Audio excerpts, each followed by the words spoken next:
એના ટૂંકમાં ભાજપ કામ કરતા જોઈએ છે. કામ કરવા વાળા જો આપણે, બસ આટલું આપણું કહેવાનું છે.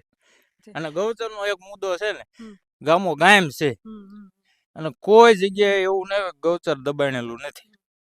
હું જો કે આપણે એવું નથી, ગૌચરમાં જો કે આ દાદા છે, ભરવાડ છે, હમ, આહિર આવે, તમારે માલધારી આવે, બધા આવે, એમાં ગૌચરના મુદ્દામાં વધારે એ આવે. હું તો કોળ છું, મારે જો ગાવડાય છે, હું કોઈ હમ, દી સારવાય નથી જતો, હમ, પણ આપણે એટલું કેવી છે, ગૌચર છૂટું થયું હોય હમ. તો આ લોકોને ગુજરાતમાં ઠેઠ જાય.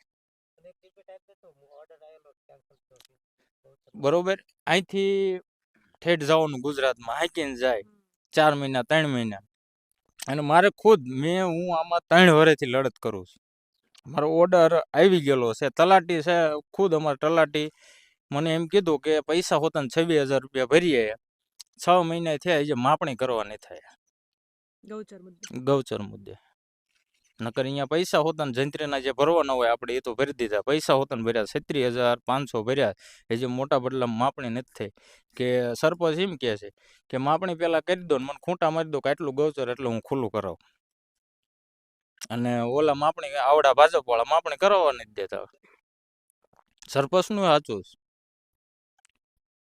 લાવું ਹੁੰધું છે બે, એટલે પરિવર્તન જરૂરી છે. ચેતી જજો રાજનેતાઓ, કારણ કે હવે જાતિવાદનું સમીકરણ તમારું નહીં ચાલે. સાંભળી લીધું ને? હવે જાતિ જોઈને મત આપવામાં નહીં આવે. જે કામ કરશે એ ઉમેદવાર અને એ પાર્ટી જોઈને મત આપવામાં આવશે. એટલે તમારે જાગવાની હવે જરૂર છે ને. આ ચિંગારી સુરેન્દ્રનગરથી ઊભી થઈ છે. આ ચિંગારી મસ્ત મોટો બ્લાસ્ટ કરે એ પેલા સુધરી જજો. ધર્મના નામે, જાતિના નામે ચૂંટણી લડવાની જો વિચારધારા 27માં રાખીને બેઠા છો તો તમારા માટે આ ચેતવણી છે. હજુ તમારી પાસે આઈ થિંક, મને એવું લાગે છે ત્યાં સુધી 15 થી 17 મહિનાનો સમય છે, 27નો. ત્યાં સુધી હજુ જનતાના કામ કરવાની થોડી કે 1% ઈચ્છા હોય તો કરી લેજો, પરંતુ આજ વખતે જાતિવાદનું સમીકરણ તમારું કામ નહીં લાગે. આપ જોતા રહો ગુજરાતનો અવાજ.